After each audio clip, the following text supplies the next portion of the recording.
baby, left, and I get to take you so, baby, left, it's a little patient, take you so, baby, left, and I get to take you so, baby, left, it's a little patient, take you so, baby, left, and I get to take you so, baby, left, it's a little patient, take you so, baby, left, and I get to take you so, baby, left, it's a little patient.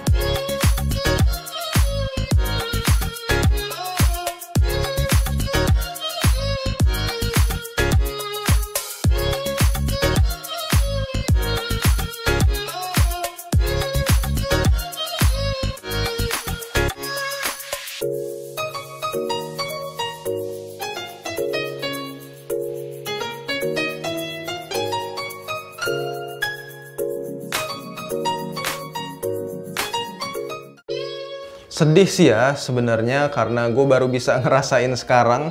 Padahal dari kalian juga banyak yang minta gitu review dan juga ulasannya tentang si gimbal ini. Tapi tenang aja karena gimbalnya udah gue pakai sekarang dan menurut gue ini adalah gimbal paling terjangkau buat kamera mirrorless saat ini. Jadi kalau kalian tanya, bang, gimbal apa sih yang paling bagus buat mirrorless terus harganya juga terjangkau? Nah, ini salah satunya, VU G6 Max.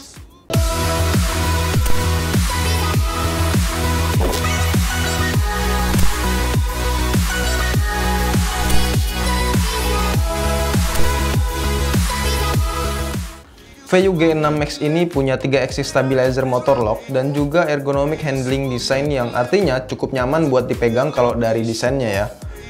Selain buat mirrorless, gimbal ini juga ternyata bisa kalian pakai buat kamera compact, smartphone ataupun action cam. Jadi ini 4-in-1 ya, bukan 3-in-1 lagi. Jadi tuh ini emang bener-bener ya bisa buat kamera mirrorless sekelas Sony A7 yang punya bobot itu mirrorless apa ya, salah satu mirrorless yang terbesar bobotnya. Karena maksimal daya tampung si gimbal ini tuh bisa sampai 1,2 kg. Jadi kalau Sony A7 pakai lensa kit aja sih bisa ya. Asal lensanya juga jangan yang besar-besar banget. Dan berat gimbalnya sendiri juga cukup ringan, cuma sekitar 600 graman aja. Karena bahan utamanya itu terbuat dari aluminium alloy, jadi ya bikin agak ringan lah ya. Kalau gue sih sekarang lagi cobain pakai Sony A7C dan ya benar aja, mulus tanpa kendala. Kalau pas kalian pakai masih suka geter-geter, berarti ya kalian masang kameranya kurang stabil. Bukan berarti gimbalnya yang rusak ya. Karena banyak tuh, bang nih kok suka geter ya apa gimbalnya rusak. Jadi tuh kalian balancingnya kurang. Atau mungkin bisa juga dari kameranya yang terlalu berat, jadinya si gimbalnya itu nggak kuat nahan ya. Tapi kalau di VU G6 Max ini sih nggak usah khawatir ya menurut gua. Karena mereka udah mendesain motor locknya dan quick release-nya itu biar gampang digunain. Jadi balancingnya juga lebih mudah dan juga lebih cepat dari gimbal lainnya. Untuk gimbal sekelas 3 jutaan sih bagus ya menurut gua. Udah dilengkapin sama layar OLED pula yang berguna buat ngecek keadaan baterai, mode apa yang lagi dipakai, dan lainnya. Nah, untuk portnya disediain yang Type-C sebelah sini. Untuk baterainya sendiri bisa tahan sampai 9 jam ya. Dan bagusnya gimbal ini udah bisa reverse charging. Jadi artinya itu kalau kalian lagi butuh daya buat kamera kalian, misalnya kamera kalian itu udah lowbat dan gak ada baterai lagi, ya kalian bisa ngambil dayanya dari si gimbalnya itu. Ya dalam kata lain sih bisa jadi power bank ya. Ngecas gimbalnya sendiri juga nggak makan waktu cukup lama, cukup sekitar 3 jam aja sih udah full ya dari nol. Di sampingnya sini juga ada roda dial yang dinamain Magic Focus Ring 2.0. Ya kalau lagi dipakai biasa gini sih bisa kalian gunain buat tilting yang lebih smooth gitu. Dan bisa juga buat ngontrol zoom atau fokus, atau ngatur white balance, ISO, dan exposure juga bisa. Untuk mode pengambilannya yang bisa kalian gunakan itu ada 6 pilihan. Yang pertama ada all following mode, terus inception mode, hunting mode, vertical shooting mode juga bisa kalau kalian suka pengambilan gambar portrait. Ada juga motion lapse, dan yang terakhir self timer mode.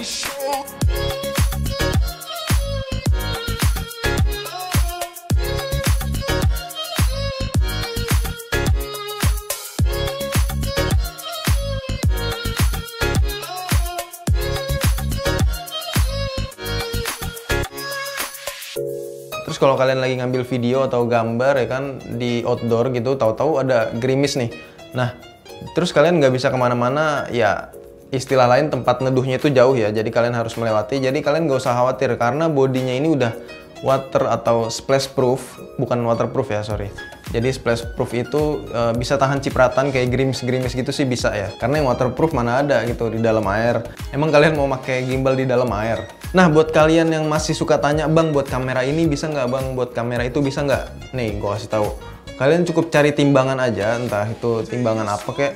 Ya, kalian ukur aja bobot dari kamera kalian itu berapa. Pokoknya jangan lebih dari 1, atau jangan lebih dari 1 kilogram lah ya, biar aman. Nah, itu pasti bisa pakai gimbal ini karena ini maksimal bisa sampai 1,2 kilogram sebenarnya, tapi itu terlalu mepet, jadi ya mendingan dimundurin dikit 1 kilogram lah ya. Atau kalau kalian nggak punya timbangan ya kalian cari tahu aja di Google kan bisa ya, keterangan kamera kalian itu bobotnya berapa plus lensanya juga berapa. Jadi ya nggak usah bingung lagi ya. Intinya sih kalau kalian cari gimbal yang terjangkau dan bagus buat mirrorless, ya ini salah satunya, VU G6 Max. Apalagi bentuknya yang compact, jadi nggak terlalu makan tempat ya kalau bawa-bawa. Apalagi lumayan ya, bisa dipakai buat smartphone, bisa buat action cam, dan juga kamera compact. Jadi bisa 4-in-1 kayak tadi gue bilang. Jadi mungkin segini aja pembahasan singkat gue tentang VU G6 Max si gimbal yang terjangkau ini. Dan kalau kalian pengen beli ya nanti gue coba linknya di kolom deskripsi ya, gue taruh situ. Yaudah, sampai ketemu di video selanjutnya ya. Ciao.